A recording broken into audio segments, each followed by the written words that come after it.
Come and join me today as I do some actual testing.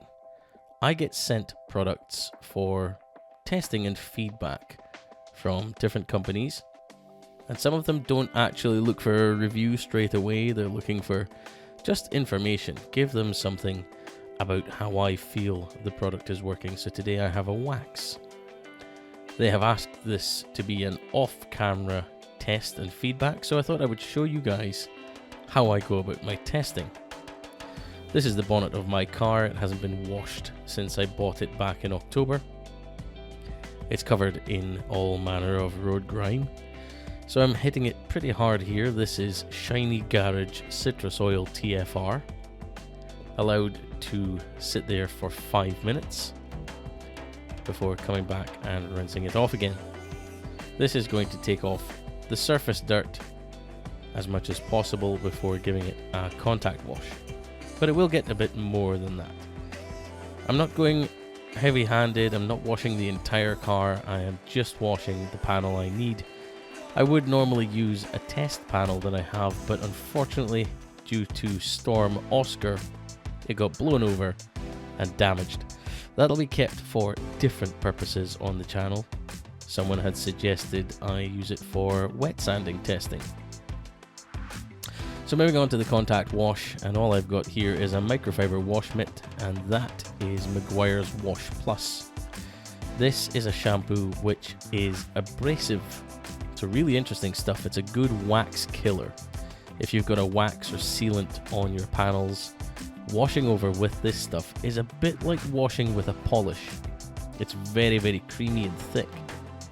But those abrasives in there are designed to help scrub away lots of surface dirt and also to help remove any waxes or sealants. And it works really well. You can see here there's practically nothing left on the panel, and half the shampoo is left in the wash mitt too. And you can see there that the panel is very hydrophilic. It's holding on to as much water as it can. So now I'm claying the panel here. I have a G3 Pro Deep Clean Clay Mitt, and in that spray trigger bottle I have Meguiar's Last Touch Quick Detailer being used as a clay lubricant, and I'm really going to town on this. It's the first time I've ever tried to decontaminate this bonnet, and it wasn't really too bad. I was quite pleased with it, but I'm just going at it just to make sure everything is gone.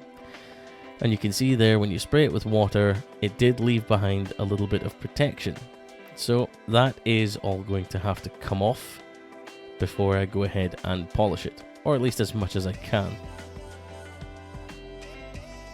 So I'm giving it a good rinse down, and then I'm going to go over it with a drying towel and pick up as much water as possible. You can see there though, the water is fighting to stay on the paint.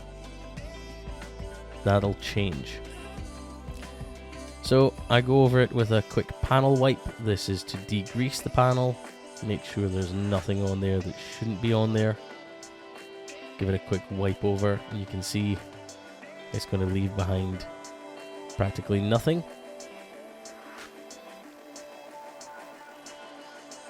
And then on to the polishing. So I've got my mini 3-inch dual action polisher here with a soft pad, and the compound of choice is G3 Pro DA Fine Cut. This is a finishing polish. I'm not going for paint correction or anything here. I'm literally just trying to cleanse that paint. And you can see the difference here on the left side. There's a mark. It looks like it's grayed out, the reflection of the camera. And that's the dirty side of the panel. And on the right side, it's clean after being polished. You can see how much of a difference that polish makes. So another wipe over with the panel wipe to make sure that there are no oils or anything left behind from the polishing stage before getting round to the application stage. Here's the wax that I alluded to at the beginning. I can't say who it's from. You can see it's a little bit crumbly there. It looks like a hard wax, but I'll just scrape a few of those bits out. Don't need them. What I did find there was actually that the wax is incredibly soft. It's a very soft, oily wax, although it looks like it could be hard. Those little crumbs on the side were just melting with the temperature of my fingertip and melting into the corners. It was very, very soft and buttery. And this is something I like to do. I like to feel waxes. Unfortunately, I did leave the label pointing at the camera there, so I've had to blur that out. But I like to feel waxes and feel what they're made of. I want to feel if they're oily, buttery, or if they're hard. And this one was very, very soft. I've got the G3 Pro waffle wax applicator there that I'm using to apply this. Normally with waxes, less is generally more. You don't want to go heavy-handed, so I'm being very, very careful here. I am spreading just a very small amount over a large area, so small that you can actually barely see it there from this angle. Just topping up as I need to go. You can see that's what it looks like when it's drying, so this is giving me an idea of what it looks like when it's going to cure. I give it a finger swipe, and if the finger swipe is clear, it looks like it's ready to come off. If it was smeary, then it would need a bit more time. Then it comes to the buff off, and this is what I'm looking for. Again, I'm trying to feel how hard is it to buff? What kind of pressure do I need? Does it leave behind any streaks? Does it leave much behind at all? Is it quick and easy? Do I feel any slickness when I'm buffing it? This is all the kind of stuff I'm trying to check out. And I'm happy to say this one required very, very little effort. This is the slickness test. I'm just rubbing the back of my fingers onto the waxed versus the unwaxed sides, and I could definitely tell a difference. And then this is the idiot test. Sometimes someone isn't going to use the wax the way it should, so I am really heavily overloading the applicator here. It has far too much wax on it. Remember, this is a very, very soft wax. So I'm giving it huge amounts. I'm going to draw a big line. You can just see how thick and oily this wax is. And I am just applying it in a very slapdash manner. This is probably the fastest you will ever see a paste wax being applied to a panel, because I have just used far too much of it.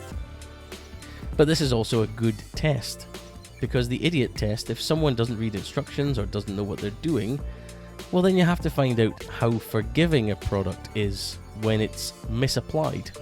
And that's exactly what I'm doing here. I am throwing it all over the panel, just wiping it over like someone possessed. I also got to that washer jet you'll see in a minute. I actually just went right over the washer jet. I wanted to see what the wax would look like, just wiped over it on the plastic there. And this is what it looks like, really, really thick on the panel. It's only been on there a couple of minutes. It wasn't a warm day, it was quite cold, but it was very, very windy. Looking for a swipe, didn't get a clean swipe, but I don't care. Someone is not going to read the instructions and wait for it to cure. They're just going to try buffing it off. So yet again, I am wiping over when it hasn't fully cured or dried. And yet again, I was impressed with this one. It was very, very idiot-proof. It only required a little bit more effort than a fully cured wax to buff off, and only a little bit more effort to make sure that everything was removed. It didn't really leave much behind at all. I could wipe it off that washer jet, no problem.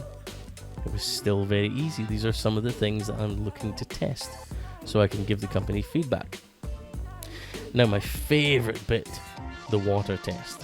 And yes, water is going to get on the camera because, like I said, it was very, very windy. All the wind was actually blowing over the top of the car and straight into the lens of the camera. But you can see there, that is a very nice, freshly waxed bonnet there. The car is parked on a downward slope backwards, so the bonnet is not at much of a sharp angle. It's a little bit more shallow, but you can see there, this is a sheeting wax, and that is drying with water. You won't ever be able to do this on a panel that doesn't have protection. I can create a great big sheet of this, and it takes off 99% of the water on the panel. The beads, this is something else I'm looking for. Are they all uniform? Are they the same kind of roundness? Are they more like beans rather than beads?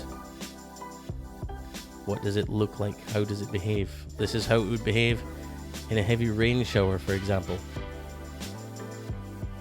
Looks very nice. You can see it likes to sheet a little bit, but the beads are very, very good. Can't help myself, I love water testing. Then this is if you are driving it in high speed in the rain. What's it going to behave like? Well, I'm throwing high speed air from a pet blower. This is how it behaves. It doesn't stick to the panel easily.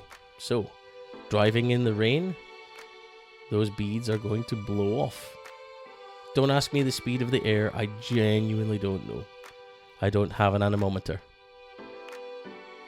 Now this is the wash test. I'm only washing the bottom half of the bonnet. This is using a pH neutral shampoo. This is from AM Details. It's their festive shampoo with a minty smell. And this is to see the left and right side differences, but also top and bottom. The top section still does sheet a bit faster, but the bottom section has taken a hit but is still kicking quite nicely. I gave this 3 contact washes in total to find out how much of a degradation there would be, not just from the chemical resilience side of things, but also abrasion. Anytime you rub anything on your paint or your painted surface, you can see there, it's still behaving very nicely. But any time you rub something on, you are abrading it and you are rubbing something away. So I wanted to know how it would behave through a regular maintenance wash, and although it was a bit slower on the front edge, it was still pretty good. But then I had to attack it with some stronger chemicals. So this is Garage Therapy Zero Decon Shampoo, squirted into 4 points on the panel and allowed to sit for about 30 seconds before being rinsed off. This is a high alkaline shampoo, and you can see there the spots which were sprayed have now started to hang on to the water. You can see them, they're quite noticeable. And they weren't worked over, they were simply allowed to sit. So from this, it tells me this is not a particularly resilient wax designed for long-term use. This is maybe a shorter-term wax. So I'm taking that shampoo solution and just spraying it all across the panel there. And I left that again for about a minute. And then wrung out the wash mitt with as much water as possible and just rubbed this solution across the panel. And as you'll see, it's basically dead. A few parts are breaking through, but not much at all. But this is all in the pursuit of information. I'm always testing these products and trying them out. I will give this company feedback and let them know what I think. But I'd love your feedback. If you enjoyed this kind of video, please give it a thumbs up, subscribe to the channel, check out the podcast, and I'll see you guys in the next video.